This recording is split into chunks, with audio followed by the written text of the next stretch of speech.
Hi, everyone. I wanted to talk to you a little bit about your upcoming essay 3, your literary research essay.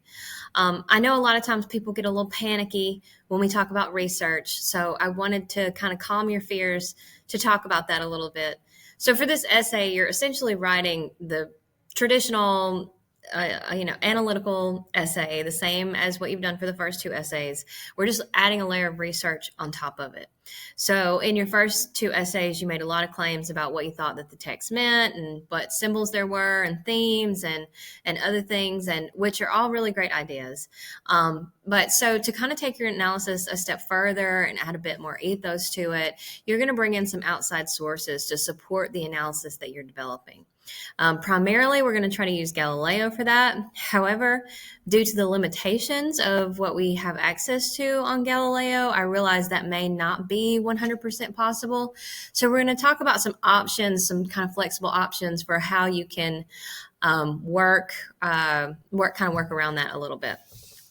So in my face-to-face classes, I always write the essay along with my students. So I'm going to share a little bit of my work that I've been doing with all of you. So let's see, here's the literary research assignment. So just to kind of review that really quickly. So your essay needs to be 3 to 5 pages in length, and please don't panic. 3 pages really is fine.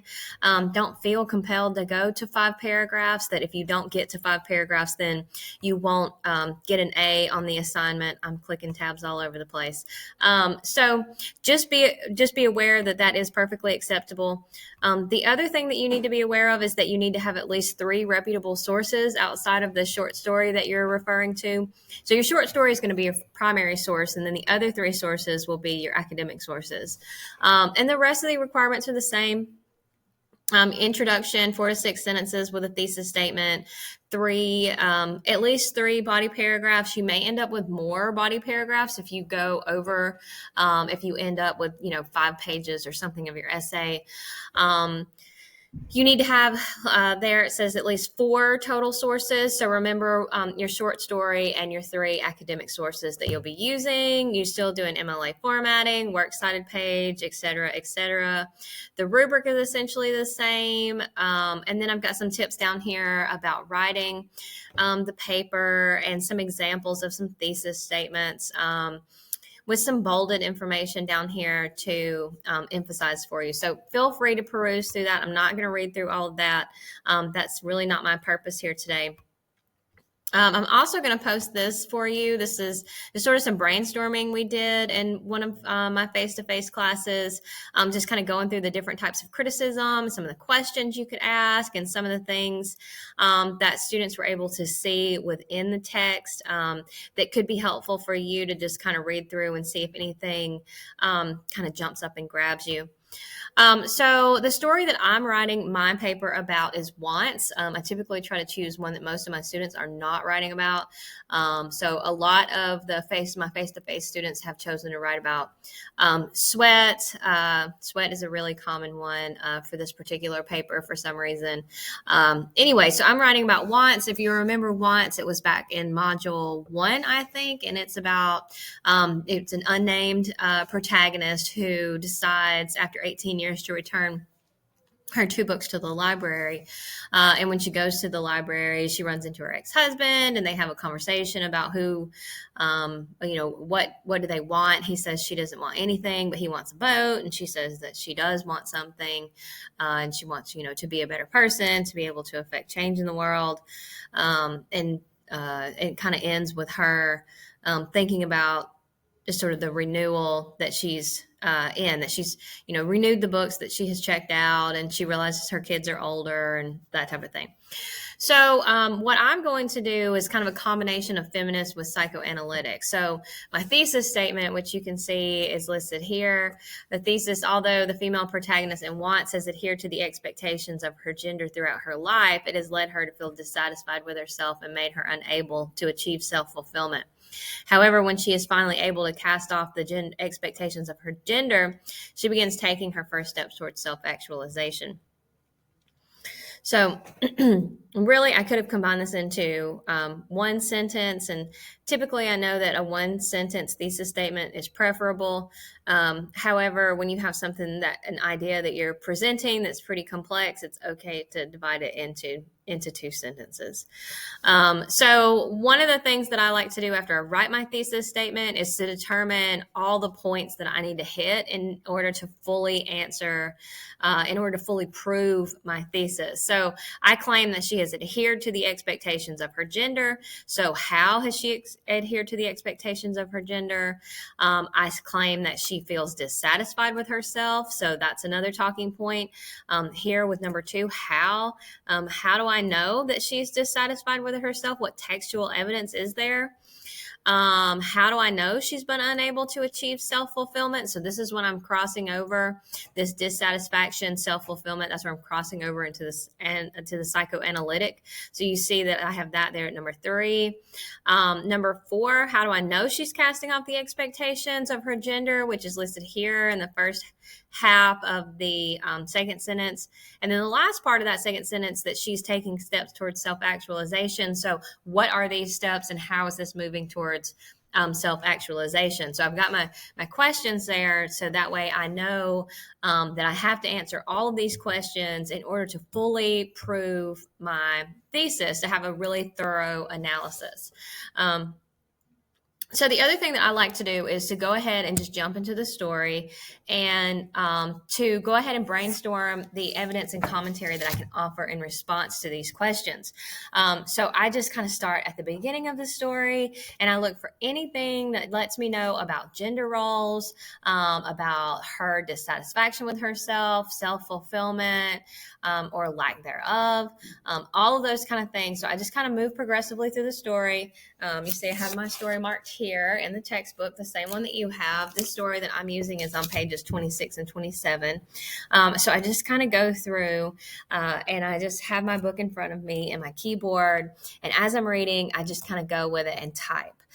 So the first thing that I come across, she says, I saw my ex-husband in the street. So that's the first thing that lets me know something about what her role has been in her life, that she has been a wife. So you see here, I have ex-husband.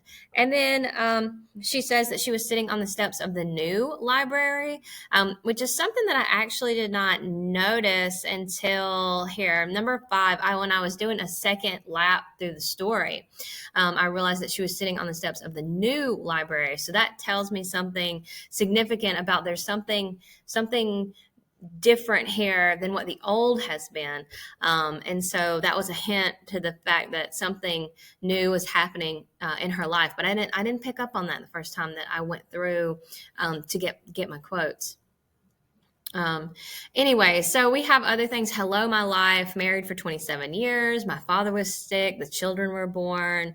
All of these things that indicate to me the different roles that have really dominated her life. The fact that she's a wife, she's a mother, she's a daughter, these very feminine roles that she's fulfilled. And then I kind of make some notes for myself. She was focused on fulfilling the wants and needs of her children, and so on. And so I'm going to post this on Blackboard too, so you can kind of see what my notes are if you want to sort of see my thought process as I go through all of this. So I'm going to be, like I said, talking about feminist criticism, and I'm also going to be talking about psychoanalytic criticism. Now, with the feminist criticism, I'm really focusing on gender roles, on the feminine, really her feminine roles, but also contrasting that a little bit with her husband's masculine roles, because when they talk about what they want, and, sort of like what their life had been like, she feels like their life had been fine because the kids were happy, and everything kind of inside the home seemed to be at balance. But the husband said that he wasn't happy because another family had never been invited over for dinner, and then also that he'd always wanted a boat. So what he wanted were things that were outside of the home, which is really sort of a more masculine perspective. But you see that had even led to his own dissatisfaction and unhappiness. But so I'm not going to focus on that a great deal. I'm going to kind of bring that in when the inside versus outside the home, really to just kind of emphasize how feminine her roles were, as opposed to really focusing on him very much. So he's going to be kind of brought in to sort of bounce some of the ideas off of, but not focusing on him too much. But then when we talk about sort of her lack of fulfillment and then now moving towards fulfillment, I'm going to bring in Maslow's hierarchy of needs. And so even though I probably could find something on Galileo related to, I keep going back to that tab, Maslow's hierarchy of needs in Galileo, I'm not sure that that's what I'm going to do. I think that I'm just going to use sort of a general source on Maslow's hierarchy of needs. Now, when you do the psychoanalytic, if you want to do something like that, if you want to go to like psychology.com or something reputable and look up, like if you think that somebody has in one of the stories, like Miss Emily in A Rose for Emily, you could argue for Oedipus complex with the relationship that she has with her dad. And so if you want to look up an article on the web, just the internet in general, on, Oedipus complex, that's totally fine. Or Maslow's hierarchy of needs. Maslow's not the only one. He doesn't own the patent on the hierarchy of needs. There are other researchers and theorists since him who have done more work on sort of what are our needs, so to help us move towards self-actualization. And so there are some other kind of pyramids or ladders and such, some of them that agree with Maslow, some of them don't agree with Maslow. So if you're familiar with another one that you would like to bring in, that's totally fine. So again, I know that it says on the assignment that all of the information needs to be from Galileo, but my concern really is just that you're using solid academic sources. And so, at least one of your sources needs to come from Galileo.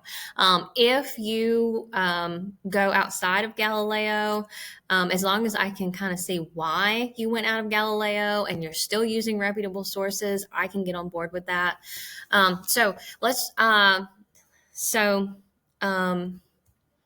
Let's see. We're already at 10 minutes.